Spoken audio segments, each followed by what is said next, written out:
Bienvenidos una vez más a este espacio nuestro de coeducación y masculinidades, donde estamos descubriendo todo lo que tiene que ver con la masculinidad en cada uno de sus aspectos, pero fundamentalmente con la idea de construir nuevas formas de hombre desde la igualdad, desde y para la igualdad. Hoy contamos con Elaine Feliz, una compañera de República Dominicana. Ella es sexóloga, publicista, periodista, pero muchas cosas, sobre todo, fundamentalmente dedicadas a la sexualidad y a la educación de la sexualidad.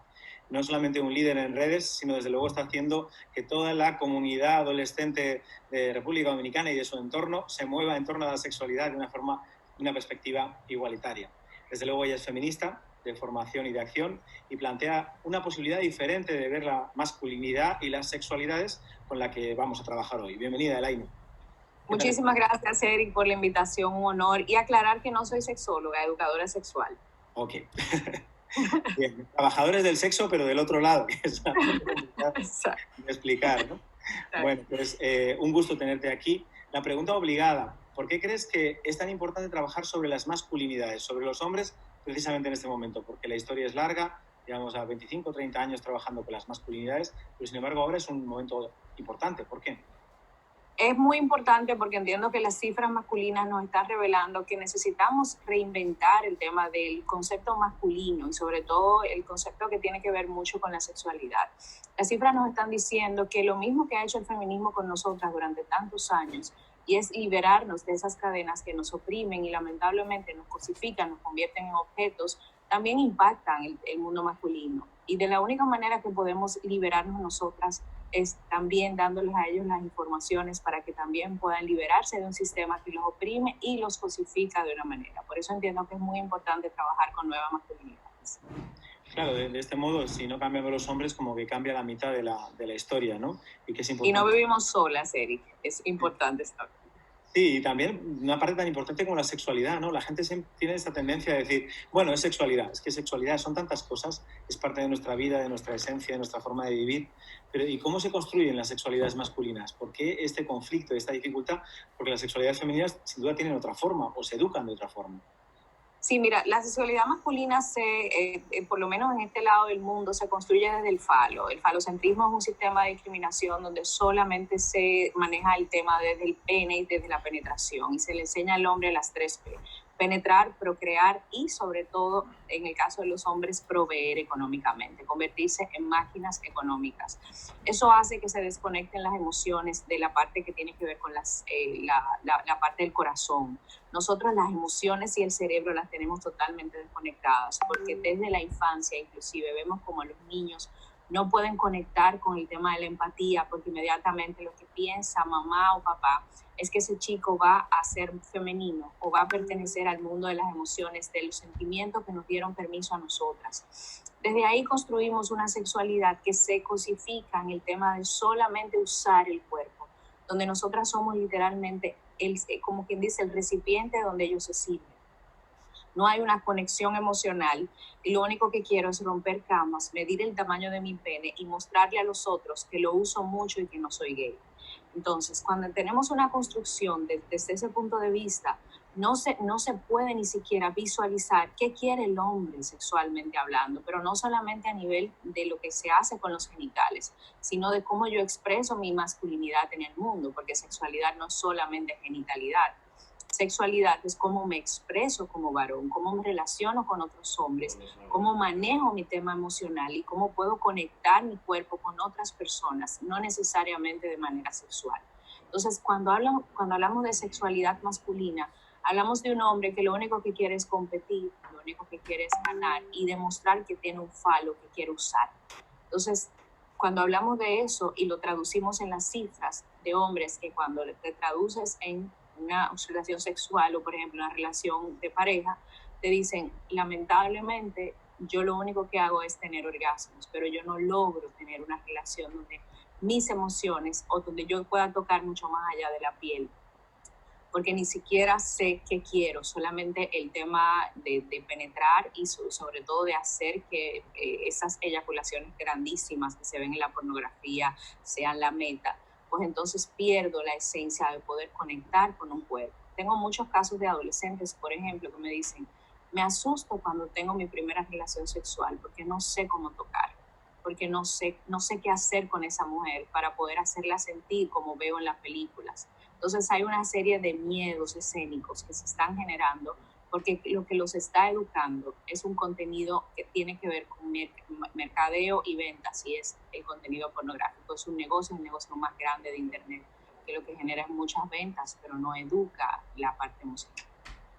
Sí, de alguna forma como que al final los hombres estamos más por la competitividad sexual, por ese plusmarquismo sexual, la cantidad de veces, la cantidad de mujeres, la cantidad de erección, y nos olvidamos de algo fundamental, ¿no? Que es el sentir, que es el placer, que es lo que tiene que ver con lo que yo siento en cada momento y lo que vivo con la persona que tengo enfrente. Pero ¿a quién le interesa que aprendamos ese tipo de sexualidad y no otras? Porque esa sexualidad neoliberal, esa sexualidad de producción en lugar de esa sexualidad afectiva, ¿quién lo marca? Esa parte nosotros desde la educación sexual y sobre todo en el ámbito educativo lo trabajamos en aula, pero también lo trabajamos con la familia, porque ¿quién más que papá y mamá o los adultos que estén encargados de la crianza para hablar de las emociones y de un tema tan delicado como la intimidad? Las investigaciones siguen revelando que los chicos, los niños, niñas, adolescentes se sienten más cómodos hablando con sus padres que con cualquier otro adulto de un tema tan privado como la sexualidad. Y es importante que podamos ver cómo nosotros ayudamos a los padres y madres para que puedan abrirse al tema y que los chicos no necesiten tanto responder sus preguntas con la pornografía.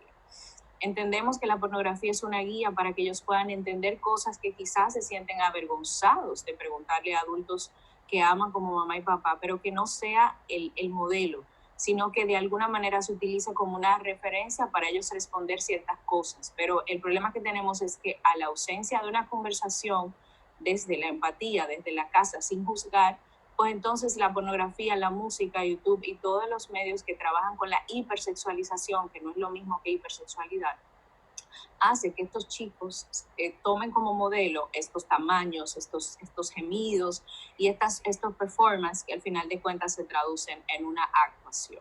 ¿Cuál es el tema aquí, Eric, que me preocupa más?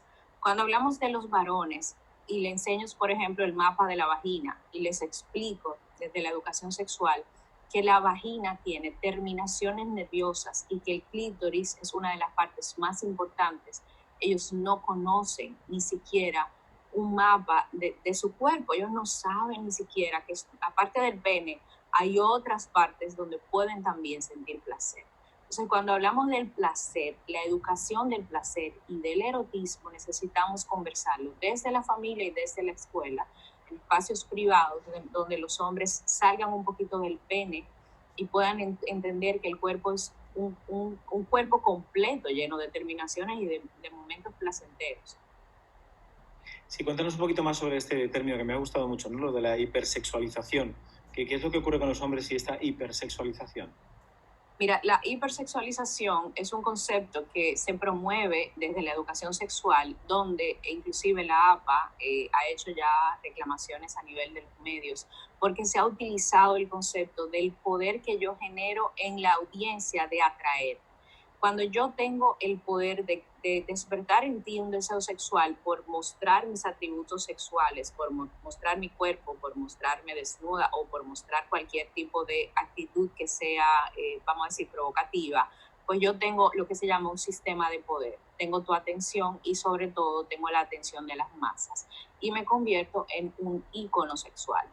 Esto ha sido bastante interesante porque a través de las redes de comunicación lo vemos a diario, pero vemos como niños, niñas y adolescentes víctimas de la hipersexualización han modificado una conducta propia de su edad para convertirse en esos objetos sexuales que atraen, que venden y facturan, que tienen seguidores y que de alguna manera obstaculiza un desarrollo sano que debería tener de acuerdo a la etapa evolutiva en la que se encuentra.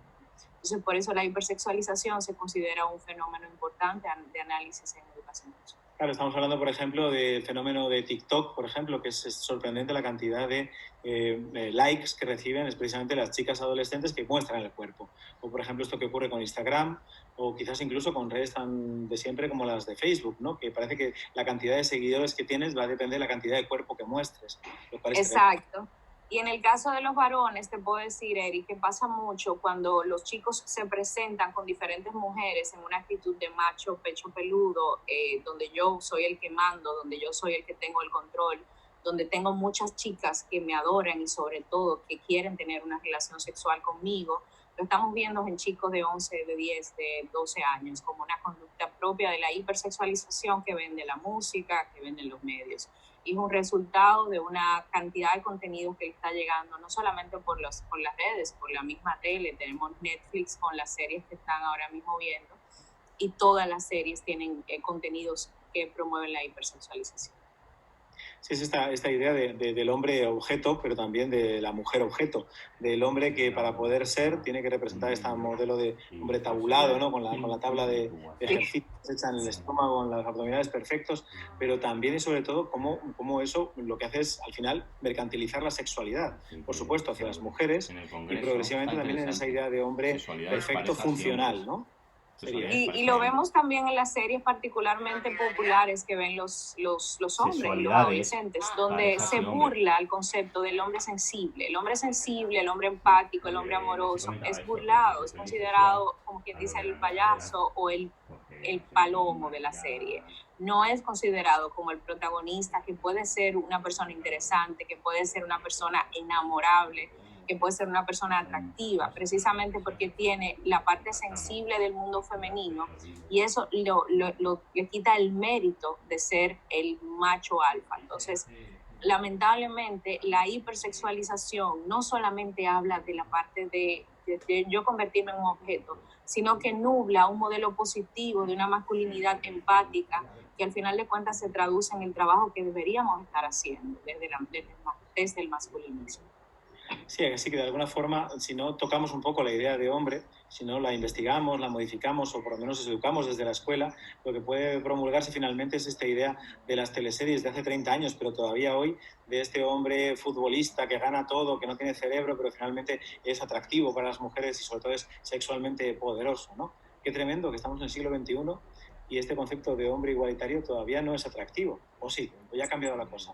Mira, yo entiendo que ha cambiado, pero todavía los hombres que son lamentablemente los que hacen más ruido, los que tienen mucho más rating, los que siguen siendo los atractivos para las marcas y sobre todo para los medios de comunicación, sigue siendo el estereotipo, lamentablemente, el estereotipo de macho alfa con los cuadritos en el abdomen, que habla fuerte, que no siente, que produce. Y ese modelo lamentablemente sigue siendo la quimera de muchas mujeres y de muchos hombres que lamentablemente entienden que esa es la meta. Lo podemos ver ahora, por ejemplo, en la película una de las 10 películas más vistas en Netflix en este momento en Latinoamérica, que es 365 de enero. Es una de las películas más insultantes a la mujer.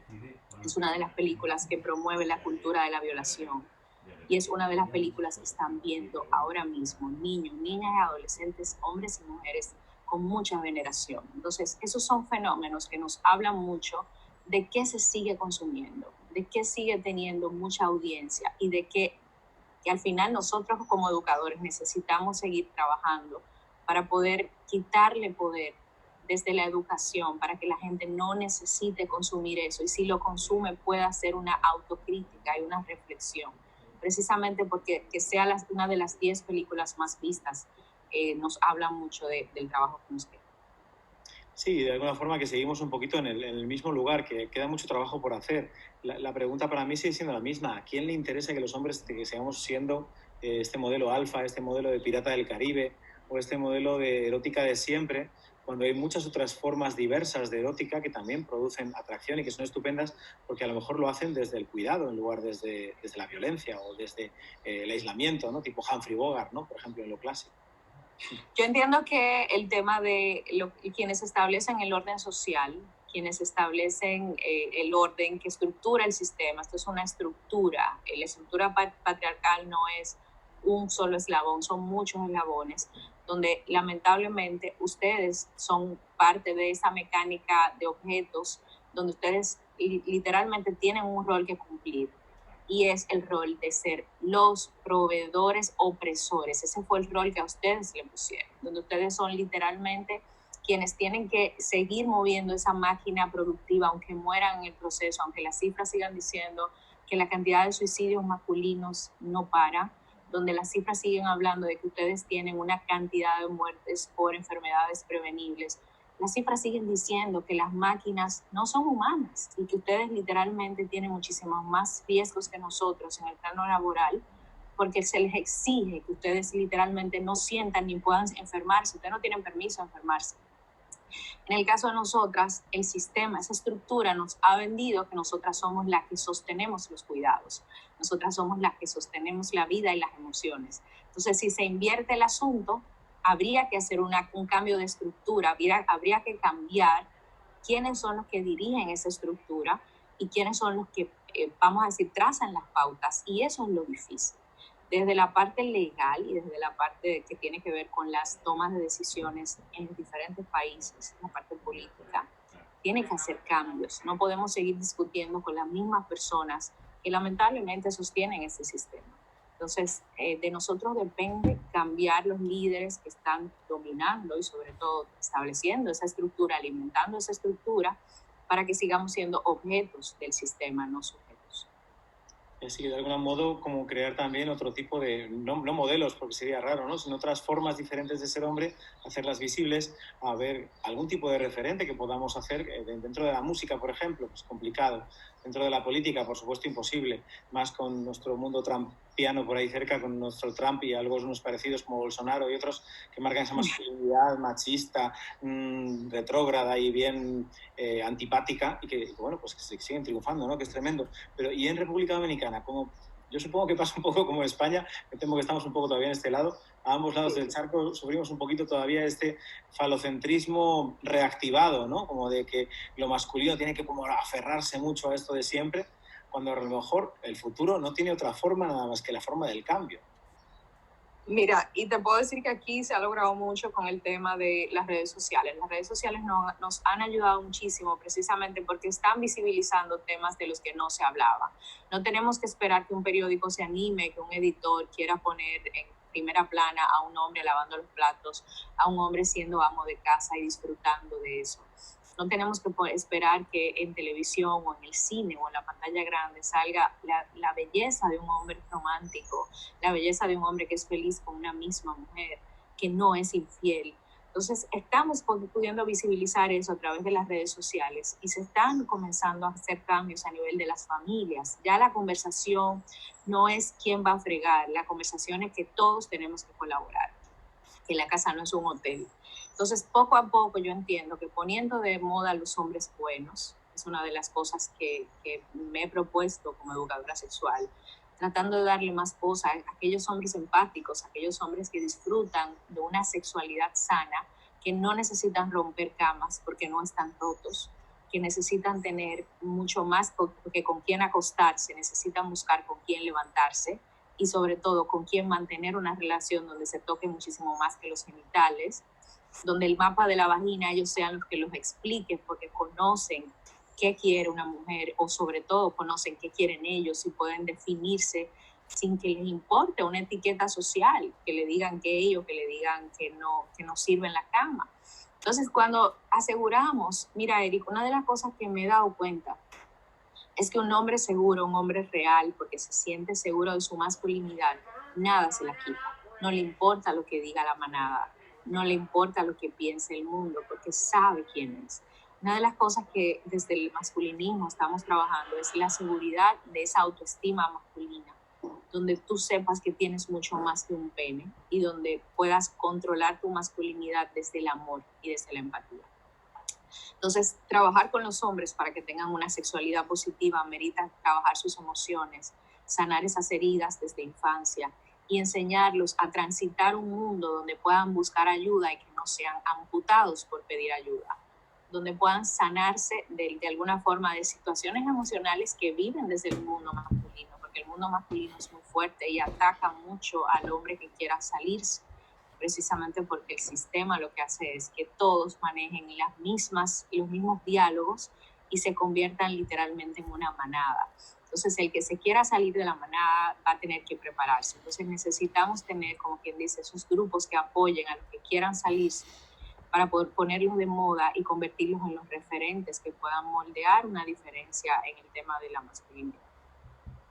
De algún modo, entonces, está claro que ese proceso está, que estamos en ello, que hay una parte importante por desarrollar, Pero claro, la cosa también es ponerles a la alternativa, ¿no? Porque esto está bien, ¿no? Le empiezas a explicar al adolescente, mira, es que esto y esto y esto es lo que te pasa, que finalmente sufren mucho, ¿no? Porque imagínate tener siempre el listón tan alto que nunca llegas a él, ¿no? Estar intentando mantener el tipo, mantener la erección, mantener el tal, luego poder contarlo y contarlo como una experiencia sexual que te dé poder. Para mí realmente es la última barrera del cambio hacia la igualdad, pero para estos chavales muchas veces me preguntan, pero profe, yo cambio, soy un hombre igualitario, pero así ligaré más, así seré más hombre, así, claro, hace falta darles un poco de contexto a todo eso y al tiempo que estamos educándoles en igualdad, a lo mejor también hacerles el refuerzo de esas otras formas posibles. Exacto, y no solamente eso, Eric, yo entiendo que necesitamos hacer diálogos masculinos con ese nivel que lo ha hecho el feminismo, donde puedan expresar qué sienten cuando cuentan esas mentiras, porque muchos me dicen, Lain, es mentira, yo no tuve 3 orgasmos, es mentira, yo no me acosté con ella, Lain, es mentira, yo no tengo 3 mujeres, yo no tengo ninguna. O sea, cuando ellos pueden expresarse y humanizar la conversación con otros hombres, donde puedan visualizar ese vacío que queda detrás de esa hombría que arrolla y que compite, pues entonces podemos lograr un cambio real en una generación que necesita ser escuchada. Entiendo que lo que tú haces desde las aulas, si lo hicieran por lo menos 5 maestros en cada escuela, tuviéramos un cambio importante, porque sabemos muy bien el poder que tiene la escuela y sabemos muy bien el alcance a nivel de familias. Entonces entiendo que quizás hay una generación que no podemos alcanzar, porque ya es una generación que está ocupada en las empresas y es mucho más difícil llegar. Pero esta generación que está subiendo de niños y adolescentes que sí tienen la disposición y el deseo de poder cambiar esa mentalidad y que tú puedas explicarle lo lindo, lo rico que se siente, que sientan, no que yo se lo diga con teoría, es que sientan la belleza de un abrazo, es que entiendan el impacto de 5 abrazos al día con alguien que amas, de que entiendan la belleza de un romance, de que puedan disfrutar una conversación con una chica sin tener que hablarle de los centímetros que tiene su pene. Eso cambia de alguna manera un paradigma que construye un imaginario colectivo. Entonces, entiendo que lo que podemos hacer desde las aulas, que lo estamos haciendo, obviamente quisiéramos que se pudiera hacer de una manera más macro, también se puede traducir en conversaciones que ellos tienen en recreo, que tienen con sus amigos, porque esos mensajes quedan y calan.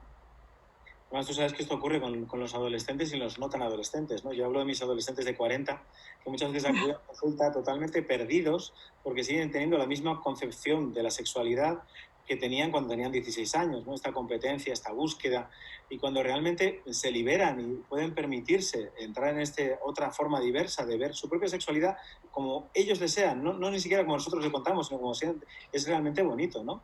Como, yo supongo que también allí en República pasa, estuve hace poquito con ustedes allá y sí pienso que todavía pasa esto, ¿no? Que es muy fuerte la cultura de siempre, pero poco a poco se van abriendo estas grietas donde se va viendo esta diversidad y esta diversidad que crece con potencia, ¿no? Que crece con fuerza.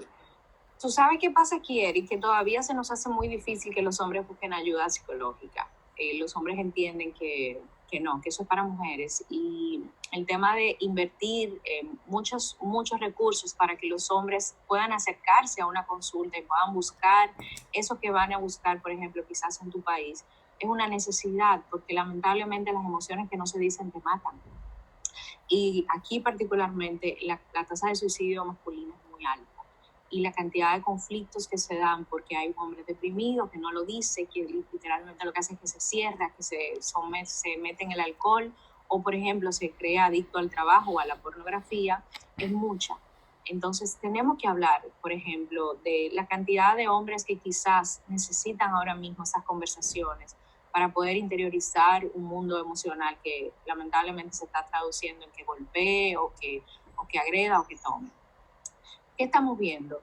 Lamentablemente, pedir ayuda en el mundo masculino para mí es una de las grandes necesidades que tenemos que seguir trabajando.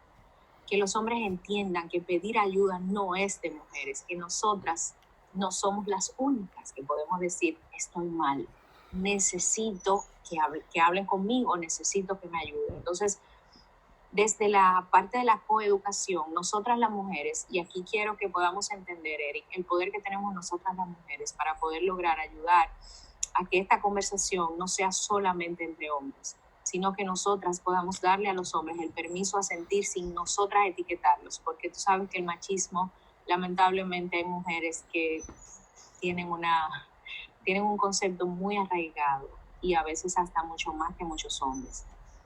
Entonces, todavía no se ha sacado la vacuna antimachismo, antipatriarcado, con lo cual de alguna forma todo el mundo está infectado de este virus mundial que es el machismo. Claro. Más maligno incluso que el que estamos sufriendo ahora, ¿no? Increíble, cuando veo que un hombre, por ejemplo, me dice, Laine, yo le dije a ella que si quería que yo le hiciera sexo oral, y ella me dice, ¿cómo va a ser? Es que tú me estés preguntando, tú tienes que saberlo. O sea, el tema de una telepatía sexual, de que el hombre sea el que pague la cuenta, de que el hombre sea el que arrolle, el que siempre esté arriba. O sea, hay una serie de conceptos que nosotras tenemos y lo que hacemos es literalmente amputar un desarrollo sano de una sexualidad que quiere liberarse, pero tiene miedo. Entonces, trabajando con hombres me doy cuenta que el miedo es una de las grandes cosas que nos toca a nosotros romper para darle permiso a sentir y sobre todo a pedir ayuda, porque desde ahí yo entiendo que podríamos generar un cambio importante. Esta necesidad de pedir ayuda y hacerlo, ¿no? Porque al fin y al cabo eso es lo que nos libera. Es curioso que a veces la fuerza y la identidad de los hombres está precisamente en eso, en de reconocer nuestras debilidades, nuestros miedos y a partir de ahí poder construir. Pero bueno, ya ha llegado a este punto, hay mucha gente que nos está viendo y se preguntará, ¿cómo lo hace Laine? ¿No? Porque yo te he visto en fotos, te he visto en directo, veo como de repente tienes 700 chavales delante, tienes miles de, además, a lo mejor una clase toda llena de chicos. ¿Cómo lo haces para manejar con ellos la sexualidad, para producir estos cambios, para que se les devuelva del revés el cerebro? Porque es importante de construir para luego volver a construir. ¿Cómo lo haces, por ejemplo? Mira, lo más importante es escucharlos. Ellos me han dicho muchísimas veces que necesitan ser escuchados sin juzgarlos, porque hay una de las situaciones que lamentablemente tenemos desde el mundo adulto que se nos olvidó de que se sentía tener 13, 14, 15 y nos metemos en ese rol de adulto perfecto y no sabemos escuchar. Entonces, desde la educación sexual nos enseñan mucho a escuchar para poder entender cuáles son las necesidades de los mensajes que ellos necesitan nivelar. En educación sexual nivelamos. ¿Qué nivelamos? Lo que ellos nos traen. Si están consumiendo pornografía, si están, por ejemplo, escuchando dembow, ellos necesitan entender lo que están escuchando para deconstruirlo y poder trabajar con un mensaje que al final de cuentas no sea la guía para ellos actuar. En mi caso, tengo que manejar mucho el tema de la prevención de infecciones de transmisión sexual, precisamente porque como en República Dominicana no hay educación sexual en el sistema educativo, hay una deuda política que se traduce en una tasa altísima de embarazo. Nosotros somos dentro de los 5 países con la tasa más alta de embarazo en la región y tenemos también muchos casos de infecciones de transmisión sexual. ¿Cuál es el problema? Una de las cosas que más encuentro en conferencias, y por eso quizás conecto tanto, es que ellos entienden que el tamaño del pene los define. Y tengo chicos que se miden el pene todos los días con 1 centímetro en el baño, que pasan horas masturbándose con la esperanza de que el pene le crezca, precisamente porque es una de las grandes falacias que vende una masculinidad tóxica, donde no solamente la pornografía, sino que ellos compiten por el tamaño. Y se ve mucho en el tema de la sexualidad y sobre todo de la genitalidad, porque las chicas exigen un pene grande. Porque las chicas cuando ven un pene grande se excitan más y porque lo hablan de una manera, vamos a decir, abierta en las conversaciones de adolescentes. Y eso es una perpetuación de un concepto que le hace mucho daño a la sexualidad de ellos. Entonces, deconstruir eso toma tiempo, pero se puede hacer mostrándoles a ellos que la genitalidad, ¿de qué te vale tener un pene de 15 centímetros si no sabes utilizarlo? ¿De qué te vale tener un falo grandísimo si lo único que vas a hacer es romper la cama porque la chica no va a poder caminar?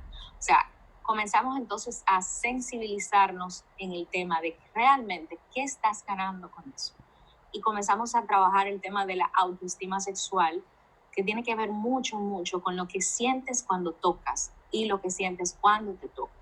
Entonces, muchos de ellos cuando comenzamos a hablar de esa autoestima sexual me confiesan que se sintieron mal, que no fue lindo, que les dolió, que realmente no fue romántico, que no se excitaron, que no hubo lubricación. Entonces, cuando hablamos de eso, ellos comienzan a entender. Y ellos mismos caen en el tema de que no están teniendo una relación que al final de cuentas se traduzca en placer. Entonces, para hablar de educación sexual tenemos que escuchar qué ellos sienten y cómo ven vamos a decir, las sexualidades desde sus esquemas, y eso es lo que yo hago en aula. Y trabajo también mucho con la deconstrucción de lo que nosotros llamamos el sistema de la cosificación sexual, donde las chicas tienen que trabajar para dar pruebas de amor, precisamente porque eso hace que él me ame o que quiera estar conmigo más tiempo, o que al final de cuentas la relación dure. Y en República Dominicana también tenemos el concepto de la relación con adultos, donde me duplicas la edad, pero como me mantienes, pues yo tengo una relación muy linda. Eso es algo que también rompemos porque es abuso finalmente.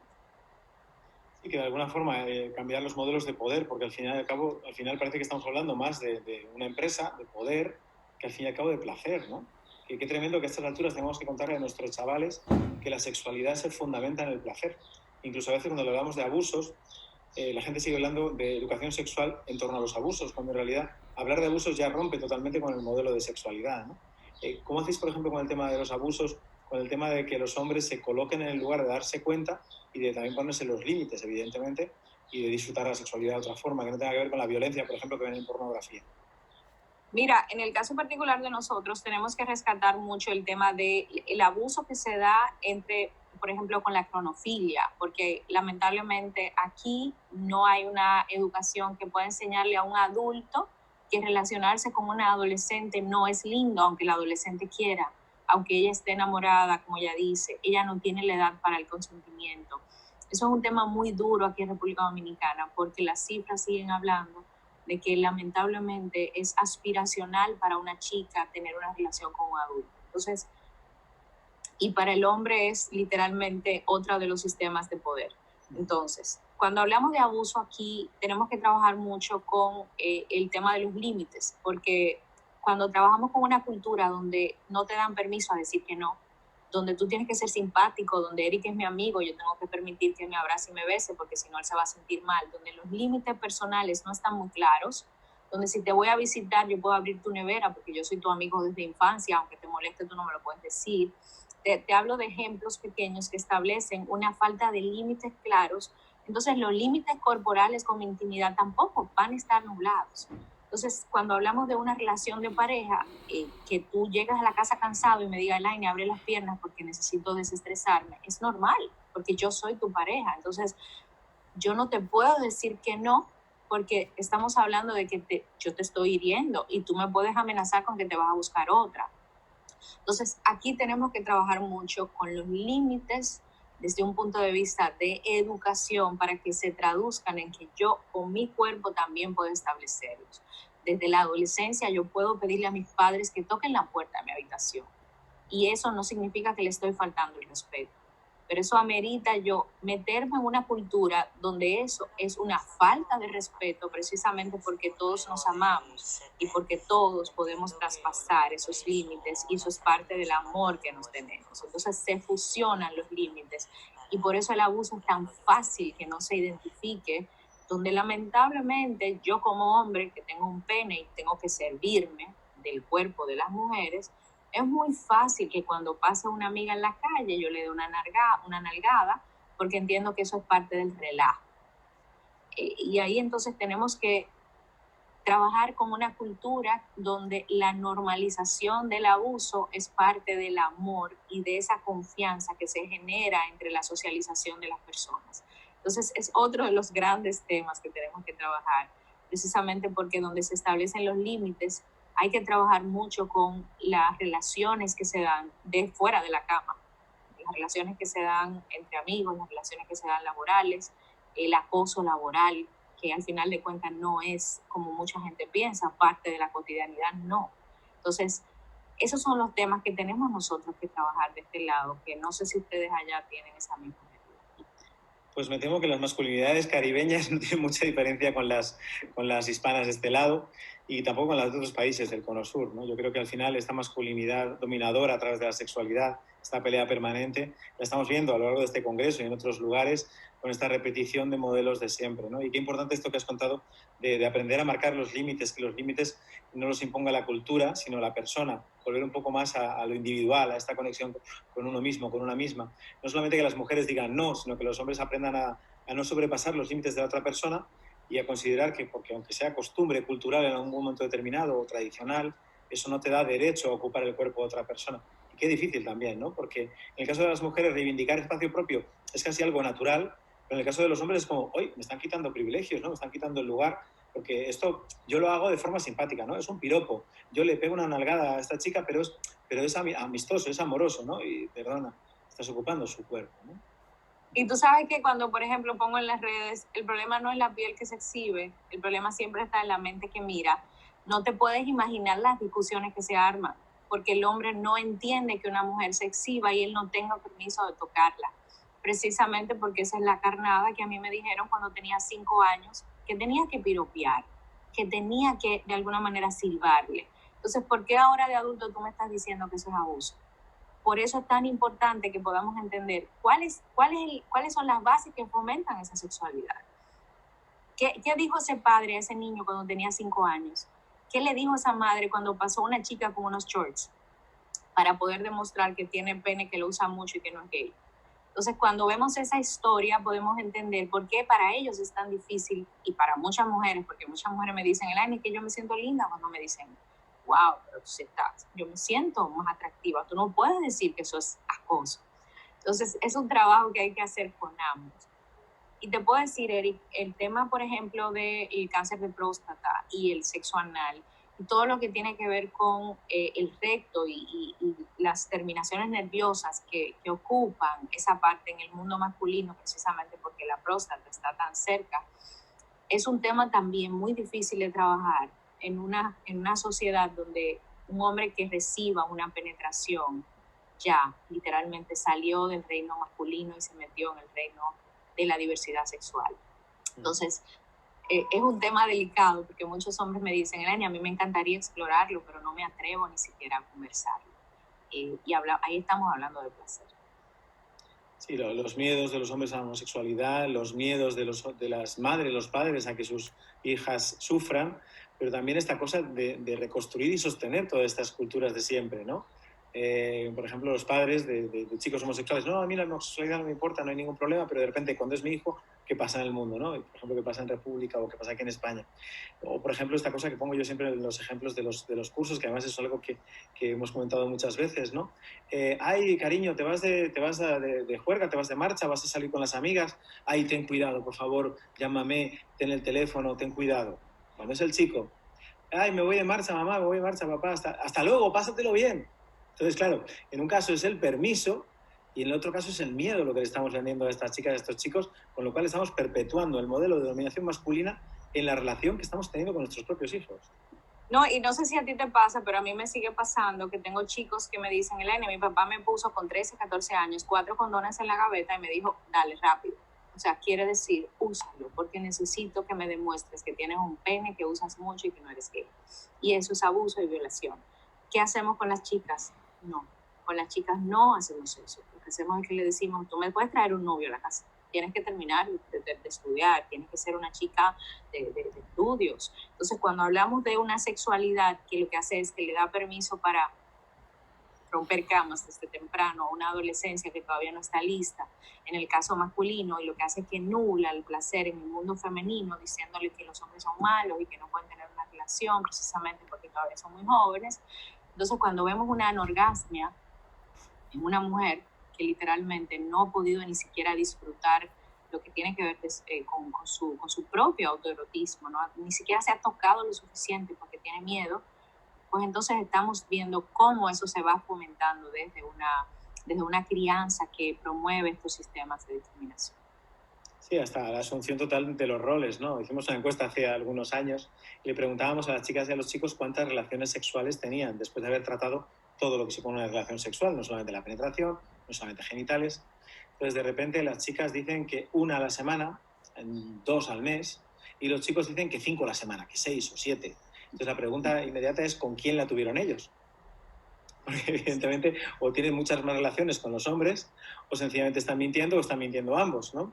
Pues independientemente de cómo sea esa forma de relación, que es perfecto, que tenga la forma que sea hetero, homo, bi, tenga la forma que tenga, la necesidad permanente de ellos de mostrarse muchísimo más sexuales, eróticos, como si fueran, vamos, los campeones, y ellas con esto que tú decías, ¿no? Con retraer su sexualidad, con no poder vivirla. Sí, que el tema de la masturbación, por lo menos lo veo mucho en aula. Las chicas le da miedo todavía decir, sí, me masturbo, sí, tengo en casa un vibrador, sí. Se le hace difícil hablar de eso en público. Los varones lo hacen de una manera natural, precisamente porque eso es parte de un falocentrismo que se traduce en que yo tengo un pene que todos los días uso, aunque sea conmigo, no importa. Entonces, desde la masturbación, trabajamos mucho el tema de la educación para el placer.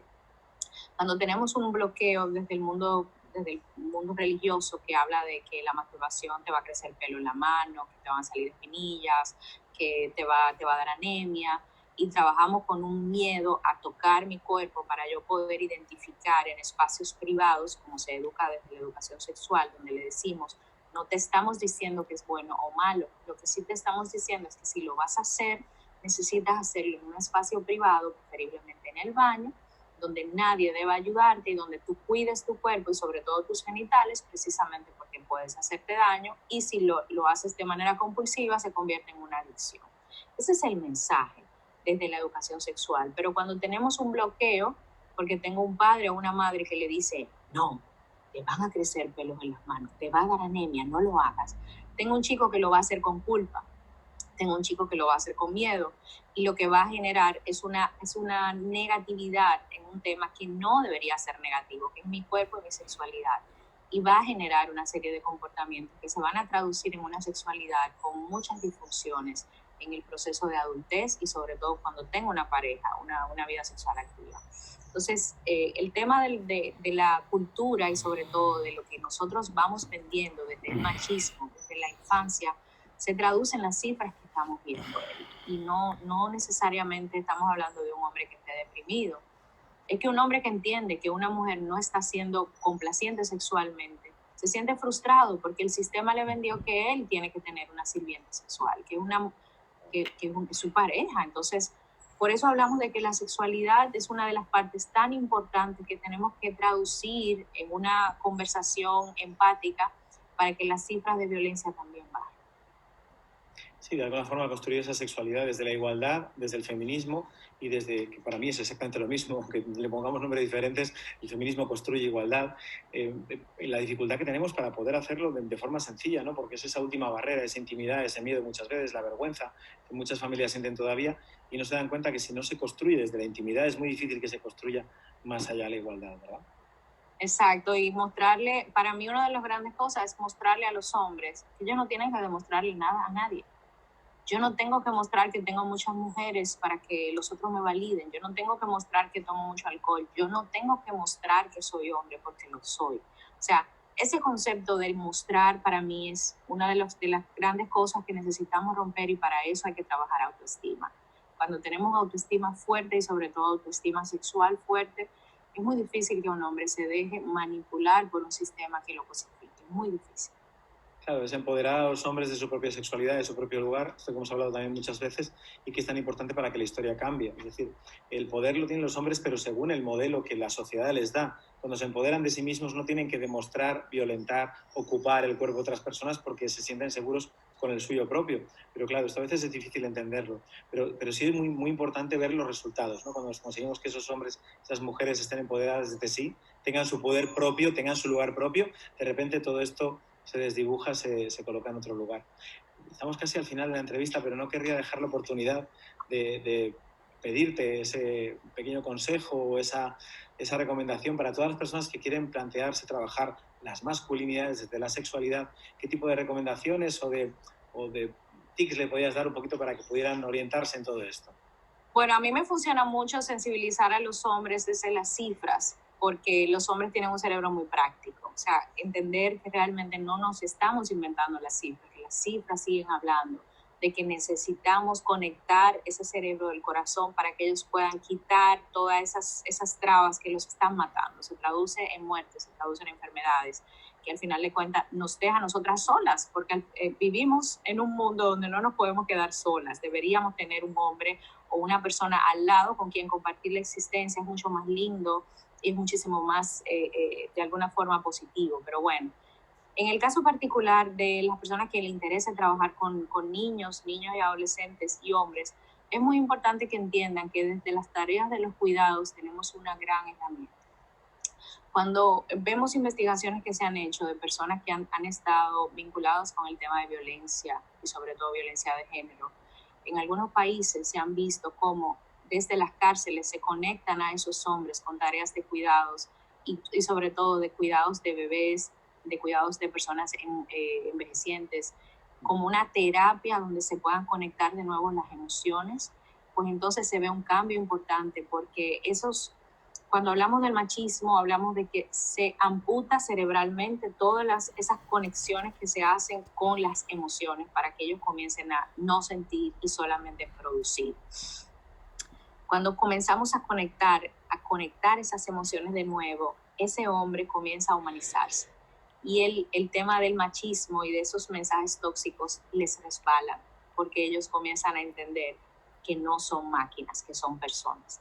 Entonces, una de las cosas que yo siempre le digo a la gente es, conectemos a los hombres a tareas de cuidados, conectemos a los hombres a los 5 abrazos al día que deberíamos recibir todos, para poder recibir todas esas sustancias que al final de cuentas se traduzcan en que podamos vivir con una mente mucho más emocional, no solamente la parte animal. Pero también expliquémosle cómo se siente una mujer cuando tiene un hombre real al lado. Una de las cosas que yo he identificado es que los hombres, cuando sienten la aspiración que al final de cuentas genera una masculinidad positiva al lado de una pareja o de una mujer o de otro hombre, pues entonces se convierte en una meta que para muchos es algo con lo que les interesa mucho y hace clic para poder trabajar. Entonces entiendo que los modelos positivos deberíamos promoverlos, no solamente desde la escuela, sino desde la familia, para que al final de cuentas ellos entiendan que es un camino que pueden elegir para ser mucho más felices y muchísimo más humanos. Al final de cuentas se traduce en una vivencia mucho más maravillosa. Entonces, para mí, esas son herramientas que me han funcionado muchísimo, que entiendo que al final de cuentas podrían aportarles a otras personas que quieran también hacer el trabajo. Bueno, pues Elaine, hemos llegado al final de la entrevista. Me ha sido un placer, una vez más, compartir contigo. Sé que tienes muchas seguidoras y seguidores en las edades fundamentales, que es la adolescencia, pero cualquier momento es bueno para poder replantearse o recuestionar la masculinidad y la sexualidad, sin duda. Entonces, bueno, pues para todas ellas, para todos ellos, esta posibilidad de seguir en el proceso de cambio. Muchas gracias por tu tiempo con nosotros. Decirle a las demás personas que nos están viendo que, por supuesto, pueden seguir a Elaine por cualquiera de sus redes, que vamos a dejar aquí abajo. Van a tener alguno de los contenidos de su trabajo, algunas fotos, aparte de todo este gran proceso que llevas durante todos estos últimos años, para que podáis consultarlo. Y bueno, sabéis, tenéis aquí el botón de la entrada VIP, que os permite acceder a todo este tipo de información y poder bajárosla para poder hacer uso de ella, sobre todo, pues, por ejemplo, esta conferencia maravillosa, este espacio de entrevista con Elaine. Muchas gracias y nos vemos. Gracias, Eric. Muchísimas gracias. Le mando un abrazo desde el caluroso Santo Domingo. Cuídense mucho. Gracias.